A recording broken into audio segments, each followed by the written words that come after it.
जय श्रीमन्नारायण। श्री लक्ष्मीनारायण मन्दिर जगद्गुरु योगीराज कमलानयनाचार्य आश्रम माइदर झापाको यो मन्दिरको भवन हो। यहाँ हाम्रो स्वामीजीले अब केही कुरा बताउँदै गर्नुहुन्छ।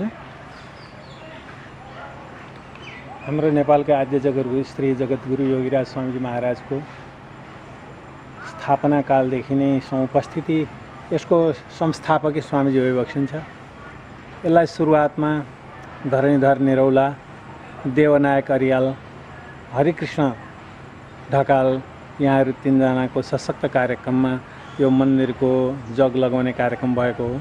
स्वामीजीले यसलाई अत्यन्तै रुचि राख्नु भएको हुनाले यहाँ लक्ष्मीनारायण मन्दिर बनाउनमा स्वामीजीले आफ्नो जीवनभरिका आय आर्जन सम्पत्तिहरू भक्तहरूले समर्पण गर्नुभएका पनि यिनै लगाउनु भएको छ। यो अहिले मन्दिर जो हामीहरू देखिरहेका छौँ यो मन्दिर स्वामीजीको कार्यकालमै बनेको मन्दिर हो। यो मन्दिर बन्दाखेरि यो छत ढलाइ गर्नका निमित्त भुटानमा रहने भागवत दाहालजीले सारा सम्पत्ति बिहोर्नु भएको थियो। यसमा लगाउने सरिया रड सिमेन्ट दिनुभएको थियो र बनेको हो। अब केही जीर्ण हुन लागेको छ। अहिले यो अगाडि रहेको जो मण्डप छ, गरुड स्तम्भ छ, जहाँ हाम्रो पुजारीजी उभिरहनु भएको छ, यहीँनेरि नै स्वामीजीले एउटा पितृष्टि गर्नको निमित्त श्रीमद् भागवत मण्डप बनाइबसेको थियो आफ्नो कार्यकालमा। अहिले यो साँग्रो भएको हुनाले त्यो पितृष्टि गर्ने मण्डपलाई यतापट्टि सारिएको छ। आग्नेय कोणपट्टि जो देख्दै हुन्छौँ हामीहरू, यही मण्डपमा पितृष्टिहरू जहाँबाट देश विदेश हाम्रो यहीँबाट पनि आएको यसैमा पितृको उद्धार गर्ने कार्यक्रम हुन्छ। अब हामीहरू यतापट्टि देखिरहेका छौँ यो भवन जीवनाथ बरालजीले निर्माण गर्नुभएको हो। उहाँको परमपद भए तापनि छोराले त्यसलाई केही सम्मान दिइरहनु भएको छ। त्यहाँदेखि उतापट्टि हाम्रो लीलाधर चापागाई लक्ष्मीनारायण चापागाईजी हुनुहुन्छ। उहाँले बनाउनु भएको सर्वप्रथमको भवन यही हो, पक्का घर बनेको। त्यहाँदेखि उताका पनि बनेका जो घरहरू छन् जहाँ धरणीधर बा हुनुहुन्थ्यो, उहाँले बनाएर त्यहीँ बस्नुभयो, आफ्नो जीवन यहीँ नै व्यतीत गर्नुभयो उहाँले भगवानको तीर्थ लिँदै। त्यहाँदेखि उता बनेका पनि भक्त भागवतहरूद्वारा बनेका भवनहरू छन्। र यस माइधार क्षेत्रमा आउँदाखेरि सर्वप्रथम यो मन्दिरको सोझै पूर्वतिर हामीहरू अहिले जहाँ बगैँचाहरू देखिरहेका छौँ, सानो मण्डप पनि एउटा देखिरहेको छ। स्वामीजीको त्यही नै कुटी थियो। हरिकृष्ण स्वामीजीले गएर 2 महिनासम्म देउसुरेदेखि लिएर तपस्या गर्दै गएर फेरि आसाममा गएपछि स्वामीजीले लिएर आउनुभएको सर्वप्रथम माइधार स्वामीजीले पदार्पण गरेर श्री शरण राखेको ठाउँ नै त्यही हो। त्यहाँ एउटा कुटी थियो। त्यो कुटीको दक्षिणपट्टि एउटा करमको रुख थियो ठुलो। पछि त्यो करमको रुख लड्यो अनि त्यो कुटी पनि लड्यो अनि स्वामीजीको कुटी माथि सारिएको छ।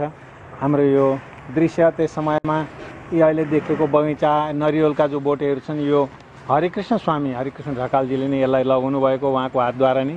यसको सुरुवातमा अत्यन्त अथक परिश्रम गरेर जहाँ तहाँबाट चन्दा जुटाएर मुष्टिदान खोजेर ल्याउनेमा धेरै परिश्रम गर्ने हरिकृष्ण स्वामी, त्यसको पछि मुष्टिदान उठाउनका निमित्त सशक्त रहने धरणीधर निरौला अनि देवनायक अरियाल उहाँहरू हुनुहुन्थ्यो।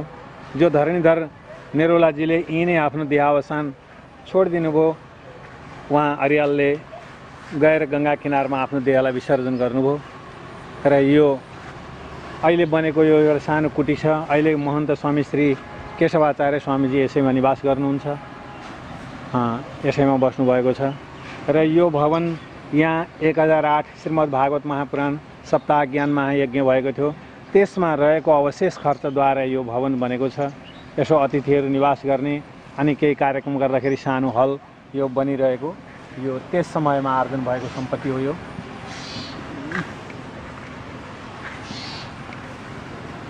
यो अगाडि जो गेट बनेको छ भगवानको, यो पनि त्यही 1008 समयमा भागवत भएका बेला बनेको हो। यहाँ एउटा एकजना भक्तको कुटी थियो, त्यसलाई अन्त सारेर अनि यो बाटो निकालिएको छ।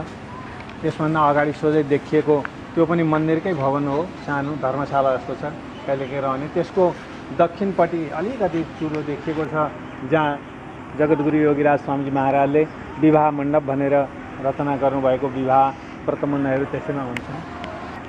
अनि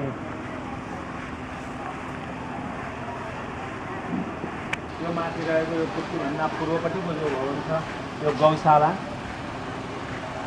एकजना माडवारी भक्तले बनाइदिनु भएको हो। यो गौशाला उहाँले भगवानलाई समर्पण गर्नुभएको छ। अनि यसैमा स्वामीजी महाराज बस्नुभएको यस लक्ष्मीनारायण भगवानको लगभग 100 फुट उत्तरपट्टि स्वामीजी महाराज निवास गर्नुहुन्थ्यो। यीबाट नै धेरै भक्तहरू आफ्नो शरणागति मार्गमा प्रवेश गरे। धेरै भक्तहरूले चिन्ने अवस्था प्राप्त भयो र स्वामीजी यसै भवनमा रहनुहुन्थ्यो। त्यहाँ सानो कुटी थियो, जहाँ स्वामीजीको कुटी थियो त्यो कुटी भएकै ठाउँमा त्योभन्दा मास्टर कुटी यहाँहरूलाई अवलोकन गराइँदैछ। अहिले यो जो भवन बन्दैछ माथि जो ढलान हुने दिन छ, आज ढलान भइरहेको छ, मिस्त्री लेबरहरू लागिरहेका छन्। यसै कुटीमा यहाँ एउटा खरको 2 कोठा भएको कुटी थियो, त्यसैमा स्वामीजी रहनुहुन्थ्यो। हामीहरूले स्वामीजीको पछि रहेको जो कुटी हो त्यसलाई पनि नबिगारिकन अनि अहिले बन्दै गरेको जो भवन स्वामीजी रहने गरेको भवनमा हामीहरूले तयारी गरेका छौँ, त्यो राखेका छौँ।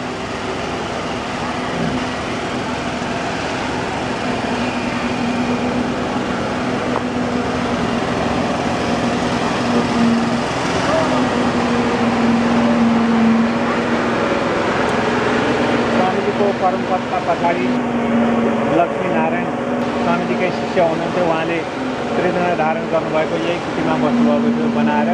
अहिले उहाँ गण्डकी किनारमा आफ्नो देहावसानको निमित्त म उहीँ जान्छु भनेर गण्डकी किनारतिर जानुभएको छ। उहाँको कुटी पनि अब यसलाई अलिक परिमार्जित रूपले बनाउने विचार गरेका छौँ। अनि हाम्रो अहिले यो स्वामीजीको जो भवन बनाउनका निमित्त तयारी हुने हाम्रो यहाँ ठेकेदार हुनुहुन्छ, परम भक्त हुनुहुन्छ। उहाँ पनि परम भक्त हुनुहुन्छ। उहाँले म सहुलियत रूपमा त्यस्ता जगद्गुरु 120 वर्ष पुगेका गुरुको आश्रम बनाएको म केही सहुलियत समयमा हेर्नेछु, मैले त्यसको आफ्नो कृतिलाई राख्छु भन्नुभएको छ। अब काम हुँदैछ, अगाडि गर्दै हुनुहुन्छ।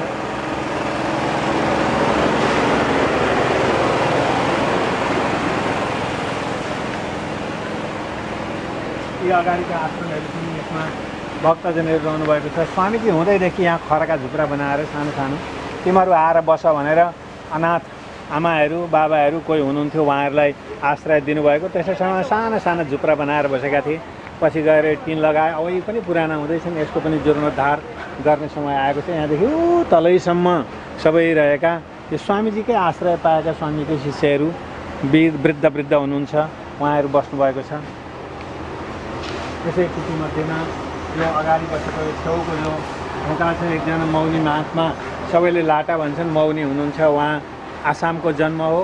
स्वामीजीको परिचय दिँदा पहिले नै शेषको फणा देखाएर यस्तो हुनुहुन्थ्यो मेरो गुरु, उहाँको शिष्य हुँ भनेर आएर परिचय दिएर बस्नुभयो। अहिले कतै निस्किनु भएको छ। अनि अब स्वामीजीको यो बन्दै गरेको भवनको पछाडिपट्टि हो यो भित्रको जो बनेको देखिरहेको छ, टेकनाथ रिजालजीले मेरा गुरुलाई म केही बनाउँछु भनेर भित्र बनाउन थाल्नु भएको थियो। तर साह्रै साँघुरो हो, जसको तपाईँहरू देख्दै हुनुहुन्छ। अहिले बाहिर परिक्रमामा छानु पनि थिएन, परिक्रमा पनि थिएन। त्यो नभएको हुनाले उहाँले बनाउन लगाउनु भयो। बनाउने मान्छेको सल्लाह पुगेन अथवा के भयो, यहाँ अहिले हामीहरूले निकाल्नुपर्ने भएको छ, यसमा ल्याएर जोड्नुपर्ने भएको छ। यो बिचको लगाएको दिवाल थियो, यो सम्पत्ति अब त्यत्तिकै नष्ट हुने भयो। त्यसो भएको हुनाले यसलाई अगाडि सार्ने विचार छ। र टेकनाथजीले सुरुवात गर्नुभएको यो सुरुवात चाहिँ यसै यो योगा मन्दिर हो। यो उहाँकै खर्चद्वारा मैले 4-5 लाख रुपियाँ यसमा खर्च गरेँ भनेर मसँग पनि उहाँले भन्नुभएको छ। त्यसो भएको हुनाले यो बन्दैछ। आज यसैले हामी पुरा गर्न लागेका छौँ त्यही कार्यक्रमलाई। स्वामीजी यहाँ बस्दै जाँदाखेरि यहीँनिर खरको कुटी थियो, यसैमा हामीले त्यो बनाएका हौँ। पछि हामीले यो बनाएर भक्तहरूले स्वामीलाई राम्रो छानको बनाउनुपर्छ भनेर यहाँ राखेका थियौँ। यहाँ परेवाहरू हिँडेर त्यो छानमा एकदम सिरिङ गरेको हुनाले स्वामीले 1 वर्ष बसेपछि म यसमा बस्न सक्दिनँ भन्नुभयो। अनि यही दक्षिणपट्टि खरको कुटी बनाएर यहीँ नै विराजमान गर्नुहुन्थ्यो स्वामीजी। स्वामीजी सूर्य जाँदा पनि यो कुटी यहीँ थियो, यथावत नै जानुभएको हो। स्वामीजीको वहीँ गएपछि बैकुण्ठ जाने इच्छा भयो र यो स्वामीजीको कुटी हो। यसलाई चाहिँ हामीले जबसम्म रहन्छ, जबसम्म ढल्दैन, तबसम्मका निमित्त यसलाई ढल्नु भयो भने पनि अर्को योभन्दा ठुलो कीर्ति स्वामीजीको नबनुन्जेल यसलाई यथावत राख्ने विचार गरेका छौँ हामीहरूले। यो यथावतै रहनेछ। अनि यो मास्टरपट्टिको यो विद्यालय श्री जगद्गुरु योगीराज स्वामी महाराजले आफ्नो नाम त्यसमा नराखेर आफ्ना आचार्यको नामद्वारा अनन्त आदर्श विद्यालय भनेर यसलाई बनाउनु भएको छ। अनन्त आदर्श विद्यालयमा अहिले पनि 15-20 जना छात्रहरू त्यसमा वेदाध्ययन गरिरहेका छन्।